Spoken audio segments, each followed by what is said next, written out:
Alors il se trouve que nous tenons ce débat. Je me suis d'ailleurs beaucoup posé la question, pour vous dire les choses, 2 jours après des violences inédites à quelques mètres d'ici. Au fond, je me suis dit, est-ce que nos concitoyens vont comprendre qu'on tienne ce débat à l'Élysée alors qu'il y a eu ces terribles événements sur les Champs-Élysées? Au carré, oui.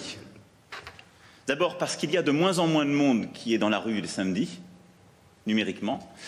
Ensuite parce que ceux qui ont été sur les Champs-Élysées ne disent même, enfin ils disent une part, et j'y reviendrai de ce mal, mais ils ne disent pas ce qui a initié cette crise, ou ce qu'il a dit plus profondément. Ce sont des gens qui veulent détruire les institutions.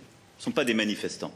Mais il me semblait qu'interrompre, en quelque sorte, le débat que nous avions prévu, le différer, c'était vraiment donner raison à la violence absolue dans la société et dire, quand la violence absolue s'exprime un jour, on n'aurait plus le droit de réfléchir le jour d'après. Donc j'assume totalement le caractère non pas intempestif de la discussion qu'on va avoir aujourd'hui, mais profondément essentiel, précisément parce que je ne veux pas réduire la vie de notre société, de notre nation, à une simple réponse d'ordre public.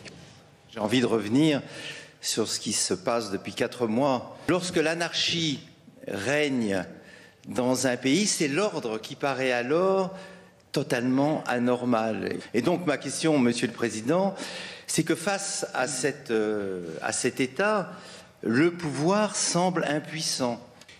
Il y a des manifestations, il y en a dans toutes les démocraties. Et la manifestation, elle est protégée constitutionnellement, je crois qu'on y tient tous, parce qu'elle est l'expression libre mais respectueuse de la liberté des autres d'une opinion. Mais moi, je ne confondrai pas la manifestation et ce qui s'est passé samedi, comme ce qui s'est passé parfois dans d'autres villes. Ça s'appelle une émeute de casseurs. Et il faut faire ce distinguo de manière absolue. Là, maintenant, on a des gens qui ne savent plus pourquoi ils sont dehors, sauf détruire, qui ne déposent aucune autorisation. Et donc, ce qu'on a décidé de faire, qui n'a pas été appliqué samedi, c'est d'adapter le régime d'ordre public. Et donc, la réponse est très différente de celle apportée à une manifestation. Et elle sera encore renforcée, c'est ce qu'a annoncé le Premier ministre. Nous nous donnons donc les moyens d'interdire des périmètres.